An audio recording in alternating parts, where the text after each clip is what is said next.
On va passer maintenant à une deuxième table ronde, comme je le disais, sur les attentes des TPE-PME.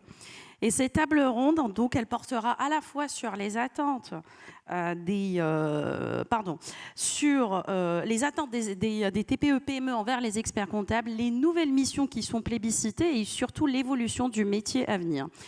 Et pour cette table ronde, évidemment, ça sera l'occasion de découvrir l'étude Toulouna Harris sur le sujet Nouvelles missions, les attentes des TPE-PME envers les experts comptables. Et pour cela, je vais accueillir Antoine Servant, cofondateur et CEO de Naboo, Jean-Daniel Lévy, directeur délégué d'Harris Interactive, et enfin Anthony Guess, expert comptable et DAF externalisé, fondateur de Mindset Finance. On va commencer par d'abord Jean-Daniel, qui va nous présenter les grands enseignements de cette étude et notamment les profils d'entreprises qui ont le plus besoin d'accompagnement et quelles sont les nouvelles missions qui sont plébiscitées par les TPE-PME auprès de leurs experts comptables. Merci. Merci, bonjour à toutes. Merci, bonjour à toutes, bonjour à tous. Déjà, je vous mets à l'aise les uns ou les autres, mais c'était une bonne chose. J'aurais probablement pas eu 5 sur 5 aux réponses à ce petit questionnaire que vous avez administré. Et dans un sens, effectivement, c'est plutôt une bonne nouvelle parce que cela permet de montrer que on peut avoir les uns ou les autres des idées préconçues, des représentations, et que quand on interroge les acteurs du système, ceux qui sont directement concernés par une situation, quand bien même on peut être amené à les scruter de manière assez fréquente, vous le faites, nous le faisons, qu'il peut y avoir des attentes ou des aspirations qui ne sont pas exactement celles dont on pouvait préjuger préalablement. Premier point qui est un point de méthode, comment avons-nous été amenés à travailler ? Nous avons travaillé effectivement auprès d'un échantillon robuste d'un peu plus de 300 personnes. C'est rare d'avoir, lorsqu'on travaille auprès notamment de cette population-là, ce type de population, et sachant qu'on les a ciblés en 3 catégories de population, les auto-entrepreneurs d'un côté, les entreprises de moins de 10 salariés, et puis les entreprises de 10 à 49 salariés. Ils sont répartis à égalité. Et on vient ici vous présenter les principaux enseignements, sachant que cette enquête est évidemment plus riche que ce qu'on va vous présenter ici. Plusieurs points à mettre en avant. Le premier aspect, quand on les interroge, est-ce que la question de la comptabilité de gestion est un aspect qui apparaît comme étant prioritaire ou pas? La réponse est oui pour les 3/4 de la population. Donc on est auprès de personnes dont on peut se dire que, au final, c'est pas ce qui les a animés au départ quand on interroge, parce qu'on n'interroge pas des dirigeants de très grandes entreprises, on interroge des dirigeants de petites et moyennes entreprises, voire auto-entrepreneurs, dont on imagine que la première des passions n'est pas forcément la question de la comptabilité en tant que telle, mais qui est plutôt l'idée de pouvoir entreprendre, de pouvoir construire, de pouvoir rechercher des clients, de pouvoir animer des équipes. Mais pour autant, vous le voyez, les 3/4 d'entre eux déclarent que la dimension comptabilité et gestion est tout à fait prioritaire. Non seulement cette dimension est tout à fait prioritaire, mais on peut voir que tout un tas d'aspects qui peuvent apparaître comme étant annexes avec le cœur de l'activité nous sont également cités de manière relativement forte. Les questions juridiques et réglementaires, les questions d'informatique, de cybersécurité, la question de la formation et de la gestion des ressources humaines pour les 2/3 de la population interrogée. Et quand on arrive sur des dimensions qui sont plus liées à ce qu'on pourrait qualifier entre guillemets le cœur de l'activité, ça arrive un tout petit peu en dessous. Vous pouvez voir sur le marketing et l'organisation commerciale, vous pouvez voir sur la question de la transition écologique, le développement durable, et également sur le développement international. Donc on est auprès de populations. Évidemment, on ne leur a pas dit pour qui nous travaillons. Évidemment, on ne leur a pas dit quel était l'enjeu de cette étude à proprement parler et les conditions de restitution, qui malgré tout nous font apparaître que le sujet dont on parle aujourd'hui, c'est encore heureux, n'est pas un petit sujet pour les dirigeants d'entreprises de cette taille, et que c'est un sujet qui suscite une préoccupation et en tout cas un niveau de priorité qui apparaît comme étant élevé. Quand on les interroge déjà sur la manière dont ils voient la question de la comptabilité, de la gestion de la trésorerie, ils pensent pour l'immense majorité que cela nécessite de bons outils. Donc on n'est pas toujours dans l'idée de se dire c'est bon, on va bricoler et on va s'en sortir. Donc l'idée d'avoir des bons outils est exprimée de la part de l'immense majorité des personnes interrogées. Que cela mobilise des ressources importantes pour son entreprise, pour les 3/4. Et encore une fois, nous sommes auprès de dirigeants de petites et moyennes entreprises et que cela nécessite des compétences qui apparaissent comme étant précises. Donc, on n'est pas forcément soi-même en capacité de pouvoir le faire. Et à travers ce dont on parlait tout à l'heure, notamment sur les auto-entrepreneurs, forcément, le sentiment d'être soumis parfois à une forme de limite. On les a également interrogés pour savoir en fait si on pensait que les cabinets d'expertise comptable exerçaient ou pas un certain nombre de missions et si on pense qu'ils souhaitaient se faire accompagner par un cabinet d'expertise comptable sur chacune des différentes missions. Est-ce qu'on connaît d'une manière générale le fait qu'il y ait des actions qui soient menées en matière de comptabilité et de fiscalité? La réponse est oui. Est-ce qu'on déclare que l'on a l'intention d'y recourir, pour ceux qui n'y recourent pas à l'heure actuelle, en accompagnement de la transition numérique et de la facturation électronique? Oui, nous disent la moitié des personnes qui sont interrogées. On l'avait évoqué tout à l'heure dans le cadre du petit quiz, et on voit bien que pour la moitié d'entre eux, ils nous déclarent oui pour la question de l'accompagnement concernant la transition énergétique et concernant la facturation électronique. Ces points-là sont, je pense, à considérer de deux manières. Le premier aspect, c'est que c'est une forme de population qui est importante et qui montre bien le marché qui est là à l'heure actuelle. On sait d'expérience qu'entre la déclaration d'intention et le fait de passer à l'acte, il y a un gap qui est un gap assez important. Ce n'est pas très engageant de dire à Harris Interactive « oui, j'ai l'intention de le faire ». Une fois qu'il faut sortir le stylo et signer, on sait que ce n'est pas toujours évident. Donc ça nécessite forcément après une compréhension de la manière dont on peut être amené à les convaincre sur, au final, le temps qu'ils pourraient être amenés à gagner et donc l'efficacité qui pourrait être perçue et le temps, évidemment, que l'on pourrait consacrer à d'autres activités qui sont au cœur de leur activité professionnelle.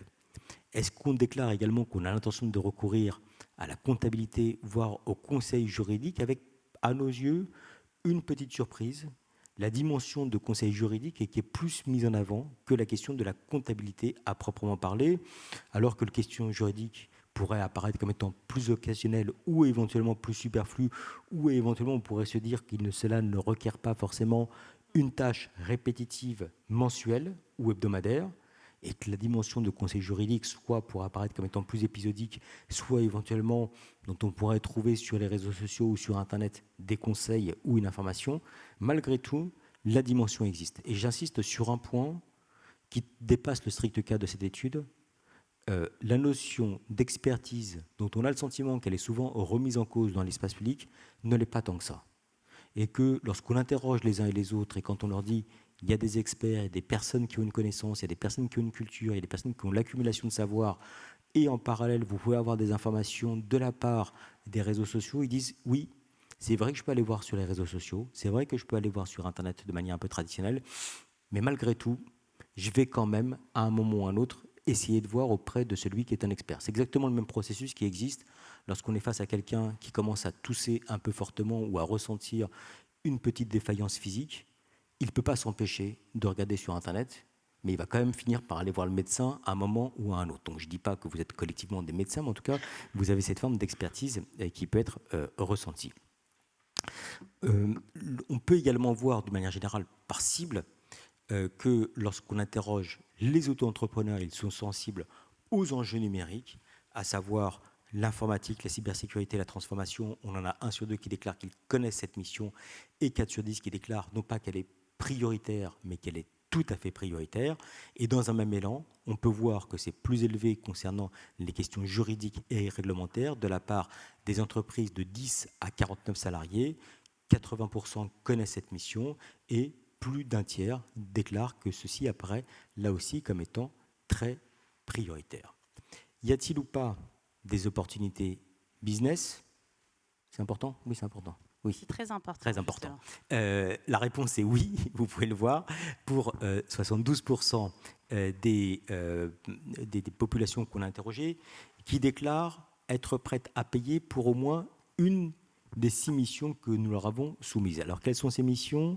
C'est l'accompagnement dans la mise en œuvre de la facture numérique, c'est l'assistance à la recherche de financement, c'est l'accompagnement dans le pilotage des tableaux de bord d'aide à la décision, c'est l'assistance à la gestion de trésorerie, c'est l'accompagnement dans la gestion des factures fournisseurs et clients, et puis c'est enfin l'accompagnement à la transition numérique.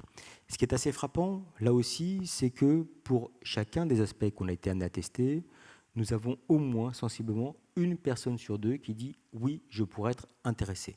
Alors, il ne s'agit pas, encore une fois, à proprement parler d'une étude de marché dans les règles de l'art telles qu'on peut l'effectuer, mais au moins, ça nous donne un peu ce sentiment d'un point de vue global.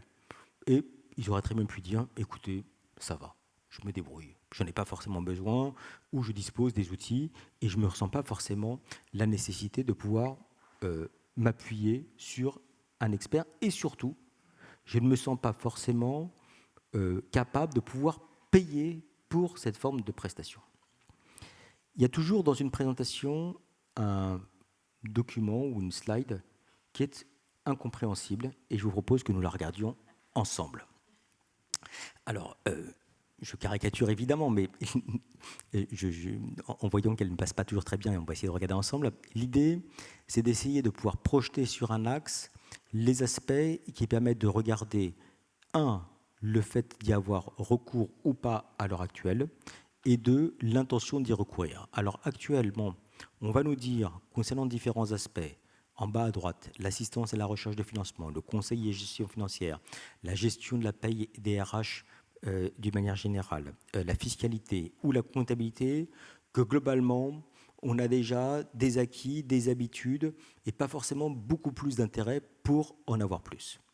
La question de l'assistance de la gestion en trésorerie, c'est en bas à gauche, vous voyez, on nous dit, aujourd'hui, je n'ai pas forcément beaucoup recours, mais pour autant, je n'ai pas forcément l'intention de me porter là-dessus. En revanche, sur l'aspect stratégique, à savoir sur la question de l'accompagnement de la transition numérique, concernant la question de la facturation électronique, concernant le conseil juridique, concernant le pilotage, voire concernant les aspects relatifs à la dimension de facturation et d'encaissement, là, il s'agit vraiment des zones qui constituent, à nos yeux, une opportunité business pour deux raisons.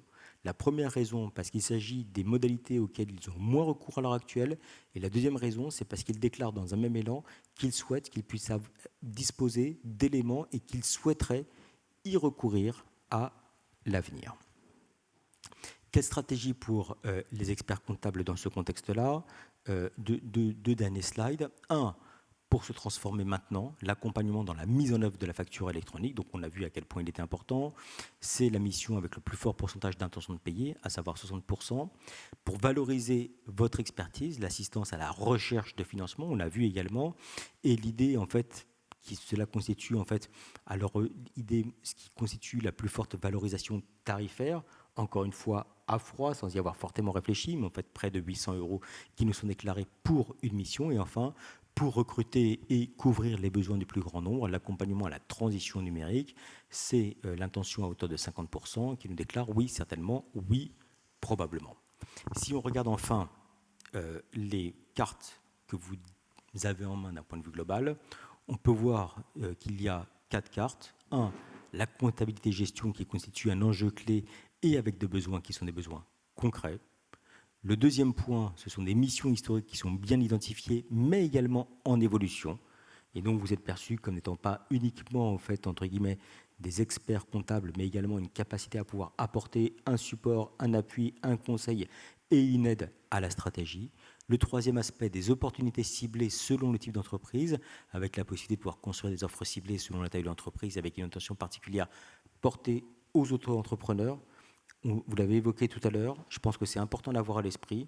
On pourrait penser en fait que, vu leur chiffre d'affaires en général, vu le fait qu'ils soient entre guillemets capés, vu la manière dont ils sont dans une ambiance qui est une ambiance de travail seul, ils pourraient considérer qu'ils pourraient tout faire, et pour autant, ça n'est pas le type de regard, et une appétence à pouvoir avoir une aide extérieure. Et puis enfin, le quatrième aspect, un potentiel business significatif pour les experts comptables, avec l'idée de pouvoir créer des offres hybrides autour et de dimensions traditionnelles, missions de comptabilité, mais également avec des nouveaux aspects. Donc, il m'arrive assez fréquemment d'arriver devant des salles en disant « ça va être compliqué, il va falloir convaincre, il y a aujourd'hui un doute, un scepticisme à l'égard de ceux qui exercent des missions, Nous sommes dans un environnement où les questions économiques jouent fortement et donc vous pouvez être entravé par rapport à ça. Et là, on voit que ça n'est pas le cas. On ne vous dit pas que c'est gagné, mais en tout cas, on vous dit qu'il y a des oreilles qui sont des oreilles ouvertes qui permettent aujourd'hui d'accueillir favorablement des propositions qui peuvent être effectuées à l'égard de ces différentes populations. Merci beaucoup Jean-Daniel pour cette présentation très complète et qui nous permet de faire la transition avec Anthony, qui est expert comptable, DAF externalisé. Évidemment, la mission de DAF externalisé répond notamment à un des pans qu'on a vu ici. Et ma question, c'est comment observez-vous, Anthony, les attentes des dirigeants TPE, PME dans votre cabinet et surtout comment vous y répondez au quotidien? Oui, bonjour à tous et merci déjà pour l'invitation. Quand je vois ces chiffres, franchement, je suis ravi. Je me dis que on peut être optimiste, on peut être assez engagé et audacieux pour l'avenir. Je pense qu'il y a plein de choses, il y a plein d'opportunités à saisir. L'enjeu maintenant, il est d'être capable de les identifier. Grâce à Jean-Daniel, maintenant, on est capable de les identifier. Maintenant, il n'y a plus qu'à, il faut les mettre en place. Ça, c'est un autre enjeu, un autre sujet. Moi, je pense qu'aujourd'hui, les dirigeants, justement, on l'a vu, ils sont en demande, en fait. Ils sont en demande d'accompagnement, ils sont en demande de conseils, ils sont en demande d'avoir un regard extérieur. Souvent, certains se sentent seuls, se sentent manquent en fait d'être de challenger au quotidien. Et je pense que le rôle de l'expert comptable, c'est justement de se positionner un peu comme le bras droit, parce que il y a de l'information, il y a de l'historique, il y a une relation qui se crée avec le temps. Et donc l'expert comptable, il est capable d'accompagner son client sur différents volets. On l'a vu, en fait, il y a du juridique, il y a de la RSE, il y a de la compta, il y a de la gestion, il y a la mise en œuvre de la facture électronique. Donc c'est des missions avec un panel hyper large. Intellectuellement, pour nous, je trouve ça hyper intéressant de se plonger sur autant de sujets différents. Et c'est à nous de démontrer, je pense, notre force à pouvoir accompagner les dirigeants sur autant de sujets différents.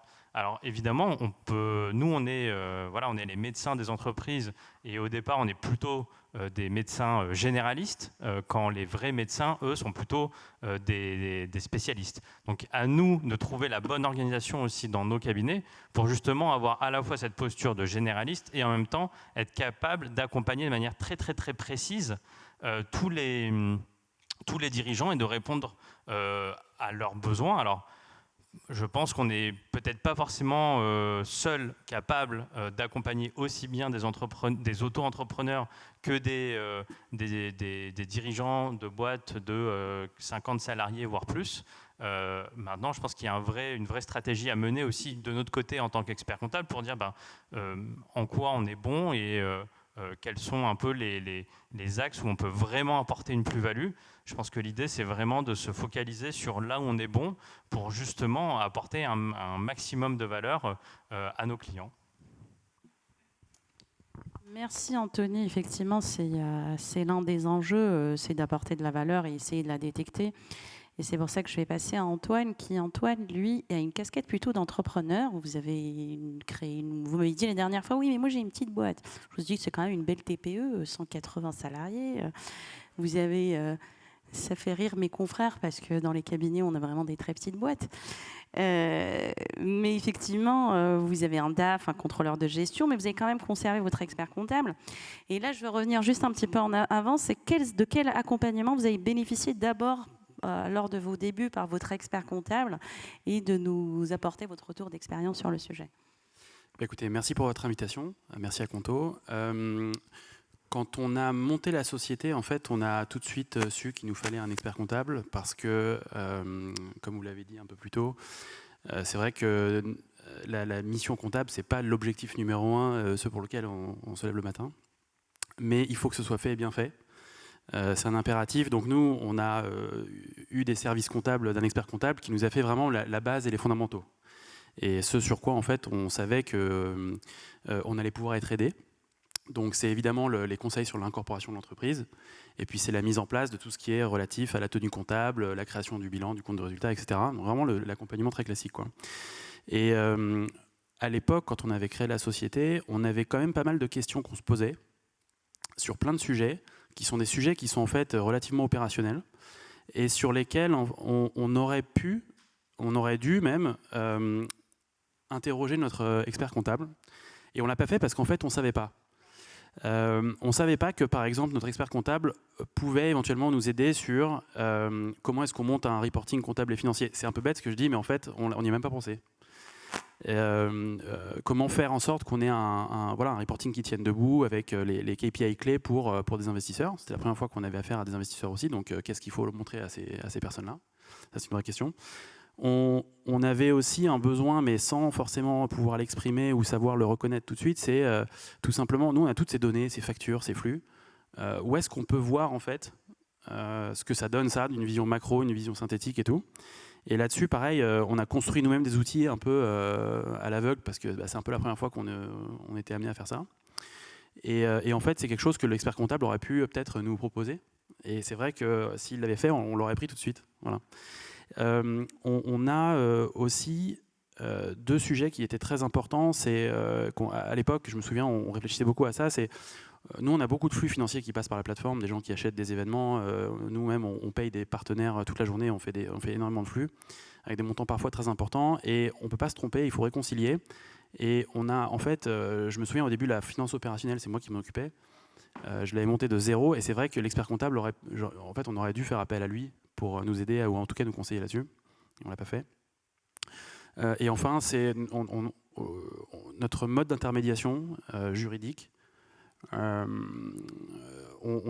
aurait pu demander un accompagnement là-dessus aussi. Donc, nous, aujourd'hui, on a un fonctionnement transparent. Ça veut dire qu'on montre au client exactement la prestation qu'il va acheter au prix tel qu'il est proposé par exemple l'hôtel. Hein. On est dans l'événementiel, on fait des événements pour les entreprises, donc des séminaires. On montre au client exactement le prix que l'hôtel fait, les conditions générales de vente de l'hôtel, etc. Vraiment, on est transparent, on aide les clients et les hôtels à dealer sur la plateforme, mais sans faire de l'achat-vente. Et en fait, au début, quand on s'est lancé, on a fait de l'achat-vente sans le savoir. Et c'est vrai que si on avait été un peu plus, je pense, si on avait eu l'idée de faire appel à un expert comptable à ce moment-là pour ce sujet-là, ou si l'expert comptable nous avait dit attention, vous êtes en train de faire de l'achat-vente, mais il y a un autre modèle qui existe, la transparence, je pense qu'on aurait shifté plus vite vers la transparence. Et tout ça pour dire que on n'a pas été interrogé par l'étude, hein, mais je me reconnais dans 100% des points qui ont été mentionnés avant.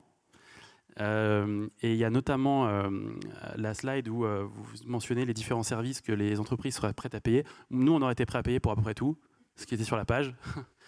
Sauf vous ne saviez pas que l'expert comptable pouvait faire tout ça. Voilà, c'est ça. Mais en fait, on ne savait pas. Et je pense que le take-away de cette question, c'est si on avait été informé de ces services-là, eh ben, on les aurait pris et on aurait payé. Vous aurez gagné peut-être plus de temps. Oui, exactement. Et en fait, on aurait payé, on a même payé cher. Parce qu'en fait... Pardon ? Ben non, mais en vrai, c'est vrai. Parce que on a perdu du temps avec ces sujets-là. Sûr. Et en fait, on perd 1 mois, 2 mois, 3 mois sans le voir. Et en fait, c'est 1 mois, 3 mois, 1 mois, 2 mois, 3 mois de masse salariale complète orientée sur un sujet qui n'est pas le bon. Parce qu'en fait, on dit aux gens de faire telle manière et en fait, il ne fallait pas faire cette manière-là. Et donc, en fait, il ne faut pas avoir, je pense, trop de complexe à mettre des prix sur ces sujets-là parce qu'en fait, la valeur, elle est là. Et aujourd'hui, je n'anticipe pas trop la deuxième question parce que je sais qu'il y a une deuxième question qui vient sur... ça, c'était à la Fondation, mais... il y a une deuxième question qui porte sur maintenant quels sont nos besoins. Mais à l'époque, on aurait payé. Et à l'époque, on prenait déjà des services de conseil, alors pour d'autres sujets, mais on aurait payé, ça c'est sûr. Voilà. C'est des erreurs qui coûtent très cher et donc pourquoi on peut se les éviter, il faut le faire. Merci beaucoup Antoine, c'est très très intéressant, je trouve justement votre retour d'expérience parce que Anthony, on est confrères, on est expert comptable et notre perception parfois n'est pas la bonne. Et merci donc Conto pour cette étude qui a été présentée par Jean-Daniel. Et Jean-Daniel, du coup, comme on voit tout ça, effectivement, quel est le frein majeur que vous avez identifié justement qui empêche les TPE-PME d'utiliser pleinement les services des experts comptables? On a entendu Antoine qui disait qu'il n'était pas informé des services de son expert comptable. Mais voilà, qu'est-ce que vous percevez comme étant des freins majeurs? Et l'idée, c'est comment faire pour les lever pour que demain, on puisse tous faire facturer la même chose à des entreprises comme Naboo. Vu que l'étude répond en tout point à ce que vous auriez répondu, je vais te dire que la réponse a pour partie été donnée. C'est déjà qu'ils ne savent pas. Et c'est déjà un déficit, entre guillemets, de connaissances et d'informations. Et ce qui est assez frappant, c'est que ils disent « oui, je suis prêt à payer, effectivement ». Mais est-ce que j'avais connaissance de ce qu'étaient globalement, je ne vais même pas forcément dire les nouvelles missions, mais même les missions traditionnelles, entre guillemets, de l'expert comptable, cette connaissance apparaît comme étant, comme on peut dire parfois pudiquement, à parfaire. Donc, peut-être que le premier aspect, c'est déjà communiquer, appuyer. Et puis peut-être le deuxième aspect, même si ce n'est pas un frein implicite, mais en tout cas, on voit comment ceci peut fonctionner d'un point de vue global, c'est que dépenser de l'argent pour une prestation, ce n'est pas forcément perdre de l'argent, et au contraire, ça peut être amené à en gagner. Est-ce que tout le monde en a pleinement conscience? Peut-être pas complètement. Mais je trouve que le fait que, par exemple, les dirigeants des plus petites entreprises, c'est-à-dire soit les auto-entrepreneurs, soit les dirigeants de TPE, déclarent que oui, pourquoi pas, c'est pas, c'est le signe effectivement de cette forme du fait que nous on leur a mis à travers cette enquête, c'était pas le but, peut-être une petite puce à l'oreille, et que il faut probablement travailler sur cette puce-là. Mais dire qu'aujourd'hui, je sors le mot expert comptable et en face, on aurait des dirigeants d'entreprise qui diraient « j'ai pas confiance » ou « ce ne sont pas vraiment des experts » ou « ce ne sont que des comptables » ou « ce sont des personnes qui ne vont pas forcément me sécuriser d'un point de vue global », il n'y a aucun point qui nous apparaît à ces yeux-là comme étant un frein aujourd'hui à l'investissement et au fait de contractualiser de manière plus nettement avec les experts comptables. Merci, d'ailleurs les chiffres le montrent. On a souvent des études sur le taux de confiance accordé aux experts comptables par leurs clients TPE, PME, et c'est toujours très très élevé. Et effectivement, on revient vraiment à ce sujet de manque de perception, manque de communication. Et Antoine l'a bien expliqué, en réalité, c'est qu'il ne savait pas que l'expert comptable était capable de l'accompagner sur ce sujet. Et des fois, il a manqué un peu de proactivité, puisque, voilà, aussi, on peut soit des fois être nous, enfin voilà, en tant qu'expert comptable, manquer de proactivité, ou souvent, on identifie que l'un des grands freins, c'est vraiment le fait de ne pas connaître. Et du coup, j'en arrive à la question, c'est qu'aujourd'hui, on arrive aussi à l'ère de la facture électronique. On a fait une première table ronde tout à l'heure. Il y a de l'intelligence artificielle. Tout ça modifie en fait la manière dont les rôles de l'expert comptable, la manière de les accompagner. Anthony, comment tout ça en fait va modifier notre relation, d'autant plus que, ne serait-ce que sur les choses de base, on se rend compte qu'au final, on manque encore de communication. Donc voilà. Je pense que le mot-clé là-dessus, c'est la communication. Et je pense que dans l'histoire d'Antoine, c'était aussi certainement un manque de communication. Et je pense que le problème global de notre profession aussi, on est de très bons techniciens. Et parfois, on manque de communication, on manque de marketing autour de notre offre. Je pense qu'on est très bon pour faire des choses, mais on est parfois très mauvais pour expliquer qu'on est capable de le faire. Et qu'on est souvent la bonne personne, le bon interlocuteur pour accompagner nos clients sur tel ou tel sujet. Donc aujourd'hui, il y a un bouleversement qui va arriver avec à la fois la facture électronique et l'IA qui en est encore à ses balbutiements. Donc il y a un peu le combo des deux, avec deux choses qui arrivent qui ne sont absolument pas liées a priori. Et pour autant, ça va complètement transformer et bouleverser notre métier. Donc là-dessus, il y a peut-être deux approches. Ça serait soit de faire un peu l'autruche, et je pense que c'est le meilleur moyen demain de disparaître du paysage. Pour faire le lien avec, tout à l'heure j'entendais parler de Darwin, voilà. Je pense qu'aujourd'hui, on se doit, si on veut continuer à exister et continuer à vivre, il faut s'adapter, sinon on va périr. Donc je pense qu'aujourd'hui, il y a une capacité d'adaptation, une capacité à relever justement ce double challenge. L'avantage, c'est que pour le coup, on va tous être logés à la même enseigne. Aujourd'hui, je pense que personne n'est prêt. que ce soit côté expert comptable, petit cabinet, grand cabinet, que ce soit éditeur. Il y a des choses qui sont mises en place, mais pour l'instant, il reste encore beaucoup de choses à faire parce qu'il y a encore beaucoup d'incertitudes. Donc, on démarre tous à peu près sur la même ligne de départ. Donc, à voir qui va partir plus vite que d'autres et qui va réussir à tenir. Mais je pense qu'aujourd'hui, voilà, il y a un vrai enjeu. Je pense que l'IA, de toute façon, ça ne va pas que transformer notre métier. Je pense que ça transforme tous les métiers. Donc là aussi, on n'est pas les seuls à être impactés. Je pense que l'IA, il faut vraiment le voir aujourd'hui comme une opportunité justement d'améliorer l'expérience côté client, améliorer l'expérience côté collaborateur aussi en interne dans nos cabinets, fiabiliser un nombre de process, fiabiliser de l'information, gagner du temps sur des tâches qui sont peut-être un peu trop répétitives. Donc voilà, il y a un premier enjeu sur le sujet de l'IA. Concernant la facture électronique, aujourd'hui, il y a plein de pays qui l'ont mis en place. Je crois que, je ne vais pas dire de bêtises, mais il me semble qu'au Mexique, ça fait 20 ans que ça a été mis en place. Aujourd'hui, ce n'est plus du tout un sujet chez eux. Donc, je pense qu'on va y arriver aussi de notre côté.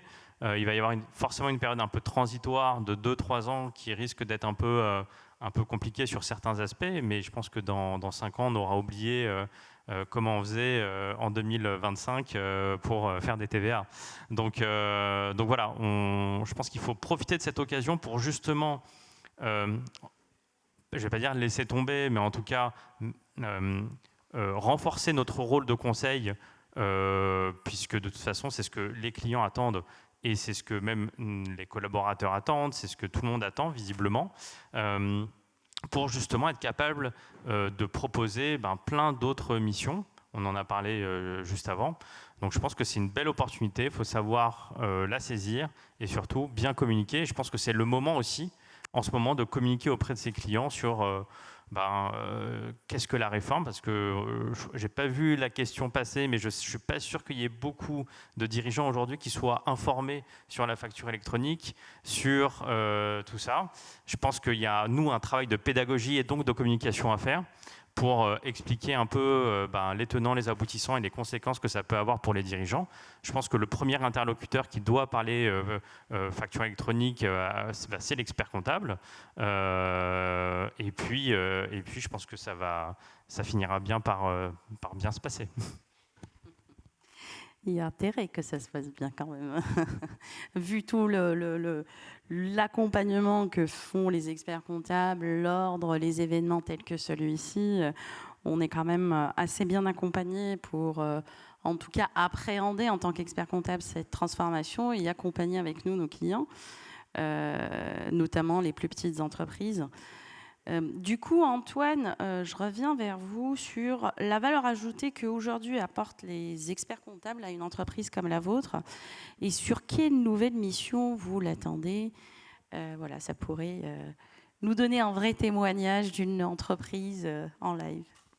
Bien, nous, on a aujourd'hui, la valeur ajoutée de notre expert comptable aujourd'hui, c'est vraiment, encore une fois, les fondamentaux. C'est-à-dire qu'avec nos investisseurs, on n'a pas trop le droit à l'erreur sur le reporting, donc là-dessus, les comptes sont vérifiés, ils sont suivis par l'expert comptable, et il n'y a pas de, voilà, c'est quelque chose, c'est le socle fondamental, quoi.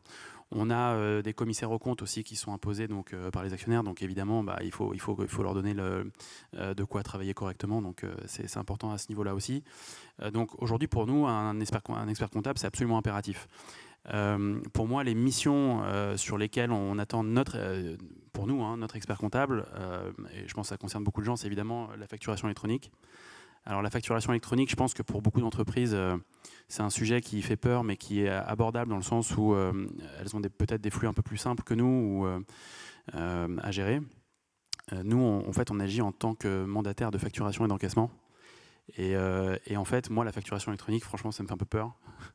Je ne sais pas encore exactement comment on va se débrouiller pour passer le cap en 2026. Alors bon, c'est pas moi qui le gère, je suis très content de ne pas le gérer, mais il va falloir le gérer quoi, ce truc. Et aujourd'hui, on n'a pas la solution. On commence à avoir des bons échanges avec notre expert comptable sur le sujet. On n'a pas encore totalement la certitude que quand on va appuyer sur le bouton, tout va bien se passer. Et d'autant plus que les flux qu'on a, ils sont nombreux et ils sont dans différents pays.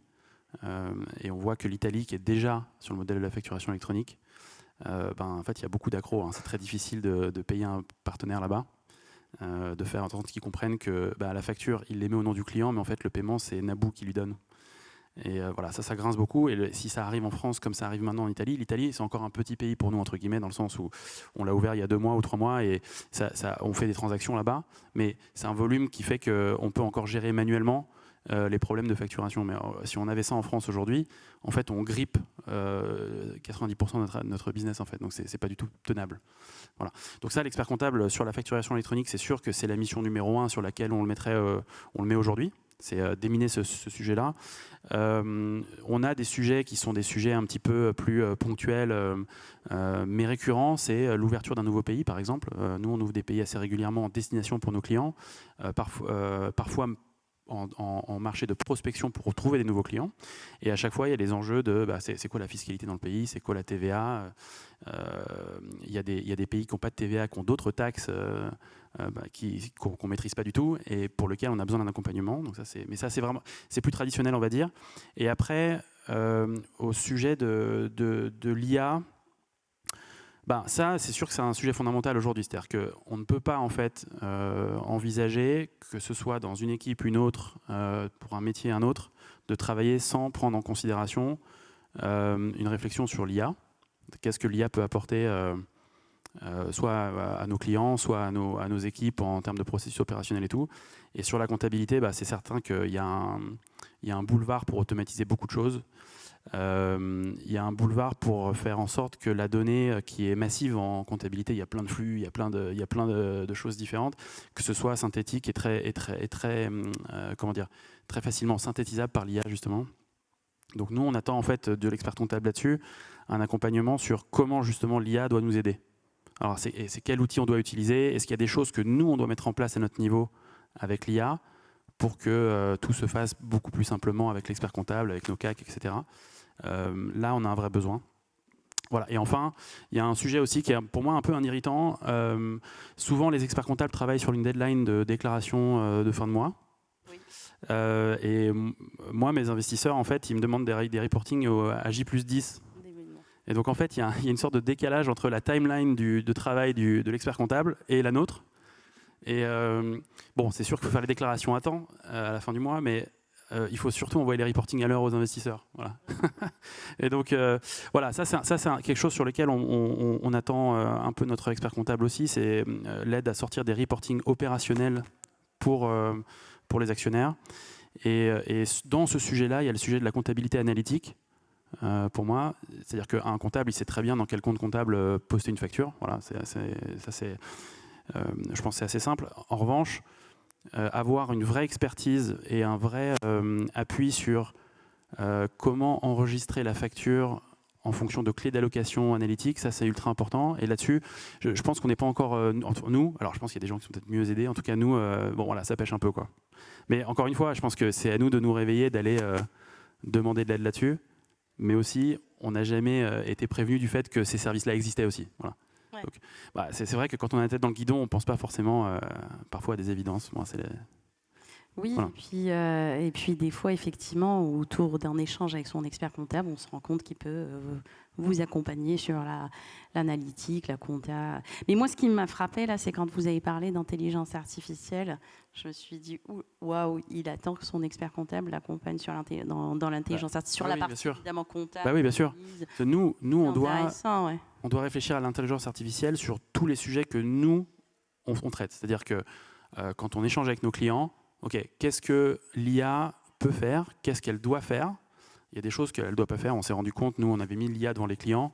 En fait, ça ne marche pas. Les clients, chez nous, il y a un panier moyen qui est de 25 000 € par transaction à peu près. Le client, à ce prix-là, il veut parler à un humain. Et il a le droit. Hein. Et donc, l'IA, vis-à-vis des clients, c'est fini. En revanche, en interne, il y a énormément de choses sur lesquelles on peut mettre de l'IA et on en a mis partout. Par contre, sur les aspects comptables, c'est sûr qu'on va attendre de l'expert comptable qui nous conseille sur quoi faire. Parce qu'on est très volontaire, mais en fait, on va mettre de l'IA partout où on peut nous en mettre. Ouais. Et l'expert comptable, il faut qu'il nous accompagne sur sur sa partie à lui. Voilà. Ouais. Ouais, c'est intéressant parce que du coup, vous les prenez les métiers par silo. Vous allez le marketing, vous allez le faire en interne, peut-être avec l'équipe, et la partie comptable, on va voir avec son expert comptable comment m'accompagner en y intégrant de l'IA pour avoir peut-être des analyses de données plus pertinentes. Voilà. Soit que l'expert comptable vous l'envoie ou vous le faites vous en interne parce qu'il vous implémente tout ça. Franchement, c'est hyper intéressant, en tout cas assez riche, je trouve, vos retours, Antoine, parce que surtout que c'est pas une étude, en fait, vous êtes en face de nous, même si l'étude est toujours là pour étayer, c'est très intéressant et j'attendais pas en tout cas que vous disiez IA. Anthony, on va finir avec vous par un dernier message que vous souhaitez adresser aux experts comptables qui hésitent à évoluer vers les nouvelles missions. Je ne sais pas s'il y en a qui hésitent vraiment, mais alors s'il y en a qui hésitent, qu'est-ce qu'on peut leur dire? En tout cas, non, mais qui hésitent peut-être sur la démarche à suivre, qui n'est pas forcément toujours évidente, parce que quand on a déjà un cabinet qui existe depuis un certain nombre d'années, avec des collaborateurs qui ont été recrutés au départ pour faire entre guillemets, de la compta pure et dure, c'est vrai que c'est pas forcément évident demain de se dire tiens, on va tout changer, on va faire du conseil, on va faire du DAF, on va faire du pilotage, on va faire de la RSE. On va faire de l'IA chez le client. On va faire de l'IA chez les clients. Enfin, il y a un vrai enjeu derrière. Et c'est vrai que là-dessus, je comprends qu'on puisse hésiter à se dire quelle est la toute première étape. Moi, j'ai eu de la chance parce que je me suis lancé en ayant déjà cette démarche de me positionner avant même la compta sur une partie conseil. Donc c'est vrai que j'ai un unfair advantage pour ça. Si j'étais aujourd'hui, c'est vrai, à la tête d'un cabinet qui est avec un positionnement marqué très traditionnel, c'est vrai qu'aujourd'hui, je pense que j'échangerai beaucoup avec mes clients pour essayer de comprendre en fait, de creuser certains sujets pour bien comprendre leurs besoins et leurs attentes, très particuliers, en particulier sur des missions sur lesquelles moi je les accompagne déjà. Je pense qu'ensuite, je regarderai au niveau de mes collaborateurs, ceux qui ont manifesté l'envie d'aller sur des missions beaucoup plus orientées, conseil au sens extrêmement large. Voilà, une fois qu'on a dit ça, je pense qu'il faut aussi accompagner ces collaborateurs. Ça ne se fait pas en un claquement de doigts. C'est pas évident. Je pense que ça peut être à la fois via de la montée en compétences. Je pense que c'est aussi le rôle de l'expert comptable qui a peut-être plus d'expérience, plus de vécu, qui a vu peut-être plus de choses avant, de favoriser cette montée en compétences. Je pense que cette montée en compétences au niveau d'un cabinet, elle peut aussi venir de recrutements qui sortent un peu de l'ordinaire. C'est-à-dire que jusqu'à maintenant, peut-être on était amené à recruter des profils très techniques qui ont fait que de l'expertise comptable. Je pense qu'aujourd'hui, les cabinets vont aussi s'ouvrir à des recrutements un peu plus variés. Aujourd'hui, je sais qu'il y a des cabinets qui recrutent des data analystes, data controllers. Donc, c'est des nouveaux métiers qui apparaissent, justement, qui sont indispensables pour la mise en place, pour la transition numérique qu'on voyait ici, pour aussi la mise en place de la facture électronique, pour accompagner ses clients ou même en interne la mise en place de l'IA pour fluidifier certains process.